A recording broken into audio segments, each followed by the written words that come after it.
多谢支持，这个乌克兰甲俄罗斯战争未结束，国际情势是继续紧张中。当时呢，有一份这个俄罗斯这个报告讲啊，讲这个伫咧中国国家主席习近平伫战争爆发之前讲，有意要伫秋天时接受台湾，到底有影无影？来看这个新闻。 中美外交峰会开始，双方的代表针锋相对。中国阁呛压美方伫敏感的台湾问题遵守一中原则。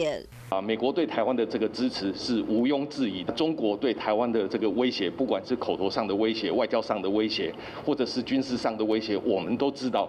那我想最主要的关键还是在于我们台湾是不是有保卫自己的决心。外交部对美国的态度真有信心，不过根据俄罗斯联邦安全局一位分析师的情报。 中国国家主席习近平要按算伫2022年秋天全面接管台湾，来强化伊顺利连任国家主席的合理性。不过，因为乌克兰、俄罗斯的战争，和美国的神经线逼到真矮嘛，互伊无法度来攻击台湾。是有关于我们国家安全的这个议题，我相信我们的国防部以及我们国家的相关的单位都非常的密切关注。 不过，中国对台湾海空防边界试探唔要停止。农历过年期间，马祖会当引导互对方的民航机入侵，各军各发信号情示警。面对对方不明的行动，行政院长苏贞昌话嘛讲甲真白。